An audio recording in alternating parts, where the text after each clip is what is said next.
আমরা যখন architecture practice করি একজনকে ডিজাইনার হিসাবে তৈরি করা হয়, মানে সে একটা স্পেসের সলিউশন দেয়।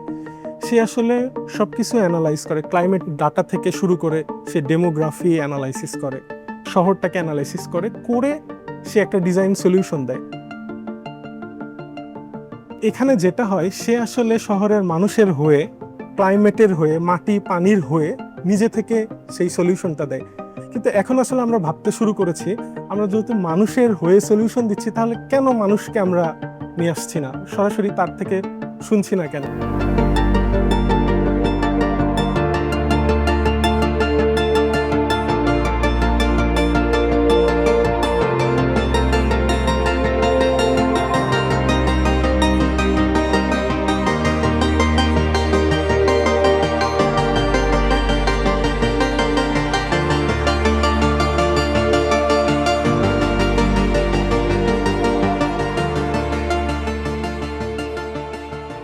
শাহজালাল বিশ্ববিদ্যালয়ের স্থাপত্য বিভাগ তাদের 4-2 ডিজাইন স্টুডিওতে যে প্রজেক্টটা ইন্ট্রোডিউস করে, এটা নিয়ে আসে আমাদের সিলেট শহরের পুরনো জেল, যেটা এখন বাধাঘাটে ট্রান্সফার হয়ে যাচ্ছে। তখন এটা পুরনোটা আসলে কি হবে, এটা শহরের মানুষের জন্য, নগরের মানুষের জন্য কিভাবে ব্যবহৃত হতে পারে। স্টুডেন্টরা যখন এই প্রজেক্টটা করতে যাবে, তখন তারা যদি আমাদের এই পাবলিকদের পার্টিসিপেট করাতে পারে বা কোন প্রক্রিয়ায় পার্টিসিপেট করাতে পারে, এই পার্টিসিপেশনটা কিভাবে কোলাবোরেশনের দিকে যাবে, কোলাবোরেটিভ ডিজাইনে যাবে, সেটা নিয়েও আমরা ভাবছি। এই পর্যায়ে পোকা আমাদের স্টুডিওতে কোলাবোরেট করছে। তাদের সাথে আমরা 2 সপ্তাহ ব্যাপী একটা ওয়ার্কশপ ডিজাইন করছি।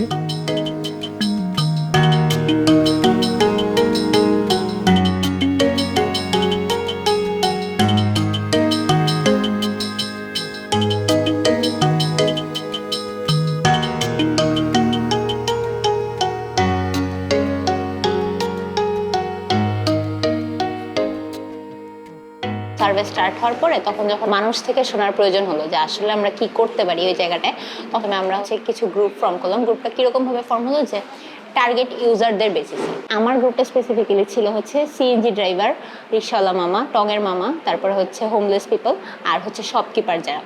আমরা না একটা জাস্ট নর্মাল স্যাটেলাইটের ম্যাপ নিয়ে গেলাম, দেখলো বেশিরভাগ মানুষ এটা বুঝতেছে না। তারপরে বললাম যে এরকম প্রবলেম ফেস করতেছে, ওনারা কিছু ম্যাপ দেখালেন যেগুলো মানুষ করছে। আমরা আর্কিটেকচারালি যেটা করি, আমরা ম্যাপ করার সময় টপ ভিউ থেকে দেখতে যেরকম এরকম করি, কিন্তু সাধারণ মানুষ তো টপ ভিউ জীবনে দেখেই না, ওরা কিভাবে বুঝবে। তো ওরা প্ল্যানের মধ্যে এলিভেশন আঁকায়। আমরা একটা চা দোকানে কথা বলে আসছিলাম যে আমরা এরকম আপনার দোকানে 10-12 জন মিলে সবাই মিলে নকশা করি, সাধারণ মানুষ নিজে প্ল্যান করবে যেরকম পারে, ওরা যেরকম ভাবে। আগের দিন ওদের সাথে কথাবার্তা বলছিলাম, তার বেসিসে সেকেন্ড দিন এঙ্গেজমেন্টের জন্য আমরা সেরকম একটা বোর্ড নিয়ে গেলাম। পরে আগের দিনে ছবি দেখালাম, ওরা খুবই ইন্টারেস্টেড, নিজেদের ছবি দেখে ওরা একজন জায়গা দেখেছে, এই দেখেন আমার ছবি তো ওরা নিয়ে আসছে। তো তখন আমরা আস্তে আস্তে ফার্স্টের দিন আমরা আরো কিছু গ্যাপ ফিল করছি যে ওদের সাথে কনভারসেশনের ফ্লোটা। তো আমরা ফার্স্ট দিন আসার পরে ওইটা মাহমুদ আপুদের সাথে সবার সাথে কথা বলে আমরা ফিক্স করে নিছি যে সেকেন্ড দিন আসলে কনভারসেশনের ফ্লোটা কিরকম হইলে ইনফরমেশন আমি যেটা চাচ্ছি ওটা আসলে আসবে। এরকম অনেক ইনফরমেশন ওই সাইটের রেসপেক্টে ওরা আমাদেরকে ধরাই দিচ্ছে, আমরা জানতে পারছি।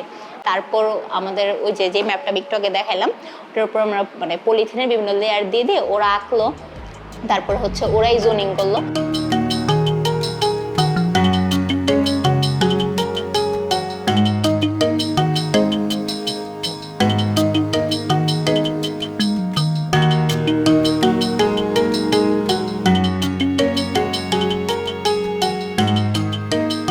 সময় আসলে আমরা আমাদের শহরকে যে লেন্সে দেখতাম, পশ্চিমা যে লেন্সে, তার থেকে আমরা এখন নতুনভাবে দেখার চেষ্টা করছি, ওটা থেকে বাহির হয়ে আসার চেষ্টা করছি। আমাদের গ্লোবাল সাউথের শহরগুলার একটা স্বতন্ত্র যেই চরিত্র আছে, ইনফর্মাল ক্যারেক্টার আছে, ইনফর্মালিটি, কিন্তু এটাকে এখন আমরা মোড অফ আরবানাইজেশন হিসাবে রেকগনাইজ করছি। এখন আমরা চাচ্ছি আমাদের প্রজেক্টে যে নাগরিকরা যদি পরোক্ষভাবে শুধু না প্রত্যক্ষভাবে এখন আমাদেরকে জানাতে পারে যে তারা কি চায়।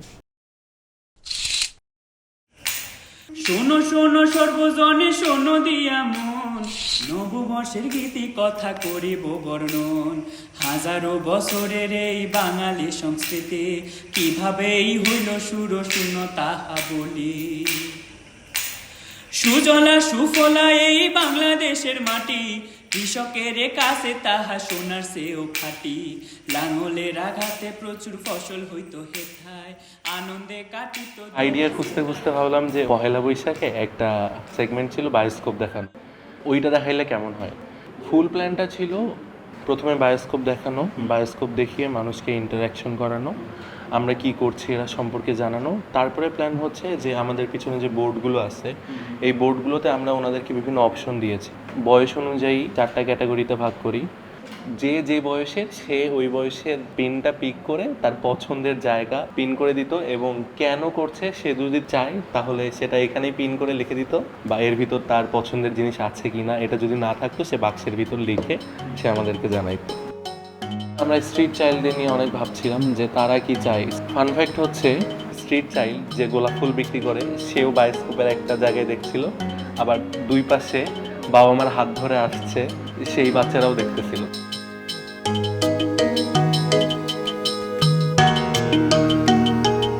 আরেকটা গ্রুপ তারা কাজ করেছে, তারা ইনফোগ্রাফ ছোট ছোট করে তৈরি করেছে গাছের, খেলার মাঠের, সাইকেলের, এবং তারা সেগুলো ম্যাপে পুট করেছে যে আসলে কোন জায়গাটায় তারা কোন ফাংশন চায়।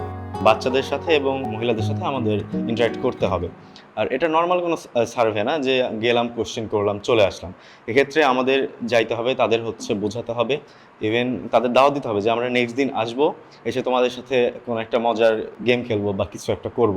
আমাদের যে সাইট জেল সেটার ম্যাপ নিয়ে গেলাম, স্টিকারগুলো বাচ্চাদের দিলাম, তারা এটা দিয়ে খুব ইন্টারেস্টেড হইলো, নিজেরাই চুজ করলো যে আমার এখানে এটা লাগবে, আমি গাছ বসাবো।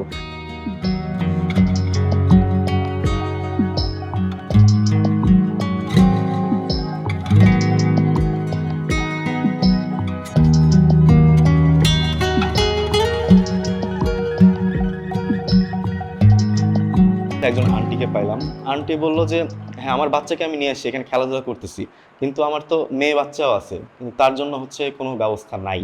তিনি আমাদের একটা সাজেশন দিলেন, এমন তো হতে পারে যে একটা স্পেস হলো যেখানে মেয়েদের আলাদা সেপারেট জায়গা থাকলো, তারা সেখানে খেলাধুলা করতেছে বা ক্যারাটে শিখতেছে, এরকম প্র্যাকটিস কিছু করতেছে। বা এমনও হতে পারে যে হয়তো সপ্তাহের 4 দিন ছেলেরা খেললো, 3 দিন মেয়েরা খেললো।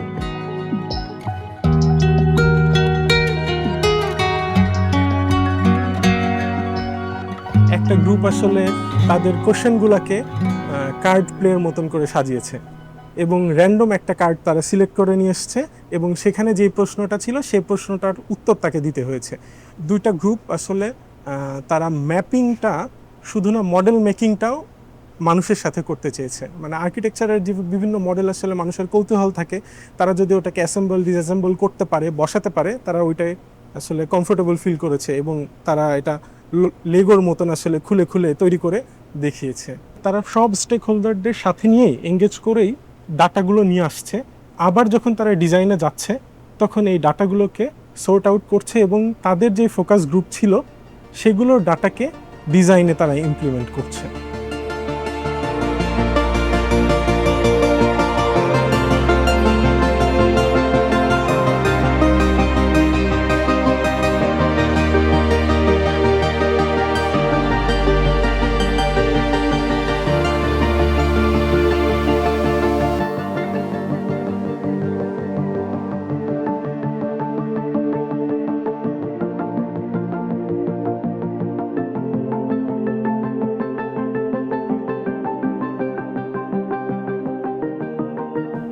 একাডেমিতেও আমরা প্যারালালি ভাবছি, আমাদের প্রফেশনেও সবাই প্যারালালি ভাবছে যে এই পার্টিসিপেশন, কোলাবোরেটিভ ডিজাইন আসলে ভালো ওয়ার্ক করছে, আমরা অনেক এক্সাম্পল দেখছি।